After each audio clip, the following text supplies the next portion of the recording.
Hello people, Dipin short movie റിവ്യൂയിലേക്ക് എല്ലാവർക്കും എൻ്റെ ഹൃദയം നിറഞ്ഞ സ്വാഗതം. റിവ്യൂയിലേക്ക് പോകാം. 2024 ഓഗസ്റ്റ് 15 പോൾ ഫെജ് സംവിധാനം ചെയ്ത് ആമസോൺ പ്രൊഡക്റ്റായ ഒരു പ്രൊഡക്റ്റാണ് ജാക്ക് പോട്ട് എന്ന് പറഞ്ഞ സിനിമ. നമ്മൾ ചെറുപ്പകാലത്ത് GTA വൈസ് സിറ്റി എന്ന് പറയുന്ന ലെജൻഡറി ഗെയിം കളിച്ചിട്ടുള്ളവരാണ് ഭൂരിപക്ഷമുള്ളവരും. ഈ ഗെയിമിൻ്റെ പ്രത്യേകത എന്ന് പറയുന്നത് തെഫ്റ്റാണ്. അതുപോലെയാണ് നമ്മുടെ ഈ കഥയെന്നും പറയുന്നത്. അവിടെ ടോമി എന്ന് പറയുന്ന കഥാപാത്രം ഒരു നഗരത്തെയാണ് കൊള്ളയടിക്കുന്നത്. അതിൽ പ്രൊഫഷണൽ ടൂൾസ് ഉപയോഗിച്ചും തക് ടൂൾസ് ഉപയോഗിച്ചും നട്ടർ ടൂൾസ് ഉപയോഗിച്ചൊക്കെയാണ് കൊലപാതകം ചെയ്യുന്നത്. കൈയിടിച്ച് സ്ലാഷൊക്കെ ചെയ്തിട്ടാണ് നമ്മളെ ടോമി അവിടെ ആ നഗരത്തെ കൊള്ളയടിക്കുന്നത്. പക്ഷേ ഒരു നഗരത്തിലുള്ള എല്ലാവരും കൂടെ ചേർന്ന് ഒരാളെ കൊള്ളയടിച്ചാൽ എങ്ങനെ ഉണ്ടാവും? അതാണ് ഈ സിനിമയുടെ കഥയെന്ന് പറയുന്നത്.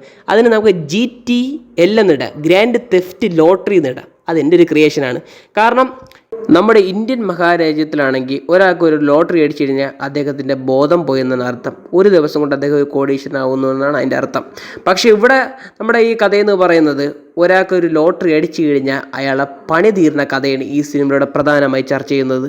കാലിഫോർണിയയിലാണ് കഥ നടക്കുന്നത്. 2030 ഫ്യൂച്ചർ കഥയാണ്.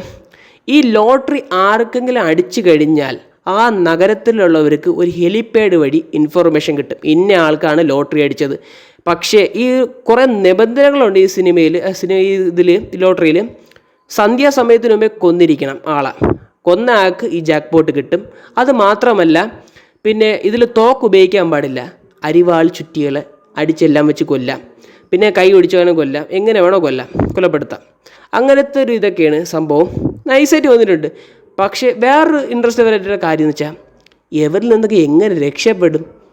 കൊല്ലാൻ എളുപ്പമാണെന്ന് ഈ സിനിമയിൽ കാണിച്ചിരുന്നുണ്ട്. പക്ഷേ ചാവുന്നതിനില്ല എങ്ങനെ രക്ഷപ്പെടുമെന്നാണ് കാര്യമുള്ളത്. നല്ല ത്രില്ലിംഗ് ആയിട്ടുള്ള ഒരു കഥയാണ്. നല്ല ആക്ഷൻ സീക്വൻസും നല്ല കോമഡിയും ഉണ്ട്.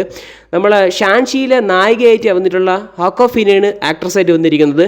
ജോൺസിനെ പ്രധാന കേന്ദ്ര കഥാപാത്രമായിട്ട് എത്തിയിട്ടുണ്ട്. അപ്പോൾ ഇവർ രണ്ടൊരു കോമ്പിനേഷൻ എല്ലാം അടിപൊളിയാണ്. പിന്നെ ജോൺസിൻ്റെ കഥാപാത്രം എന്ന് പറയുന്നത് ഈ ലോട്ടറി അടിച്ച ആളെ പ്രൊട്ടക്ഷൻ ചെയ്യുന്ന കഥാപാത്രമാണ് അദ്ദേഹത്തിൻ്റെ കഥാപാത്രം. ഈ ലോട്ടറി അടിച്ച ആളെ പ്രൊട്ടക്ഷൻ കൊടുക്കുന്ന ഒരു ഏജൻ്റാണ് അദ്ദേഹം.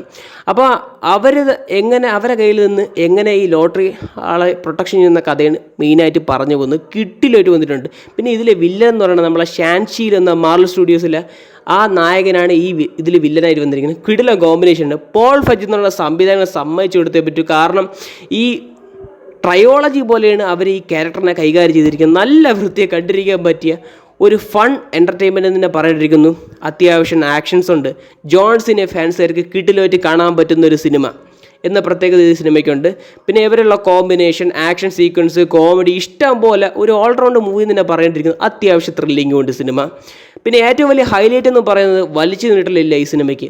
ഏകദേശം ഒരു 1.25 മണിക്കൂർ കൊണ്ട് എങ്ങനെയൊക്കെ ഒരു പടം എടുത്തു തീർക്കാൻ പറ്റുമോ അങ്ങനെ എടുത്തു വെച്ചിട്ടുണ്ട് പോൾ ഫെജ് എന്ന് പറയുന്ന മഹാസംവിധായകൻ. അത് സമ്മതിച്ചു കൊടുത്തേ പറ്റും. അദ്ദേഹത്തിൻ്റെ ഡയറക്ഷൻ എന്ന് പറയുമ്പോൾ ഈ ഗോസ്റ്റ് ബേഴ്സേഴ്സ് ഒക്കെ എടുത്ത ആളാണ് അദ്ദേഹം. കിടില സിനിമ, ഒന്നും പറയാനില്ല. എനിക്ക് വളരെയധികം സിനിമ ഇഷ്ടപ്പെട്ടു. കാണാത്തവരുണ്ടെങ്കിൽ ആമസോൺ പ്രൈം വീഡിയോ വഴി കാണാൻ ശ്രമിക്കുക. കാരണം എന്ന് വെച്ചാൽ ഈ സിനിമ എനിക്ക് ഇഷ്ടപ്പെട്ടു. ഇങ്ങനൊരു സിനിമ ഉണ്ടെന്ന് ഞാൻ അറിയിക്കാൻ വേണ്ടിയാണ് നിങ്ങൾ റിവ്യൂ ചെയ്യുന്നത്. കാരണം നിങ്ങൾ ഈ സിനിമ ഇറങ്ങിയിട്ടുണ്ടോ ഇല്ലെന്ന് നിങ്ങൾക്ക് അറിയാതിരിക്കാം. പക്ഷേ എനിക്കൊരു ക്യൂരിയോസിറ്റി കൊണ്ടാണ് ഞാൻ ഈ റിവ്യൂ ചെയ്യുന്നത്. എനിക്ക് വളരെയധികം സിനിമ ഇഷ്ടപ്പെട്ടു.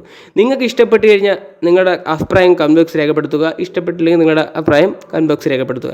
വീഡിയോ ഇഷ്ടപ്പെട്ട് കഴിഞ്ഞാൽ ലൈക്ക് ചെയ്യുക, ഷെയർ ചെയ്യുക, സബ്സ്ക്രൈബ് ചെയ്യുക. വീഡിയോ കണ്ടതിന് വളരെയധികം നന്ദിയുണ്ട്.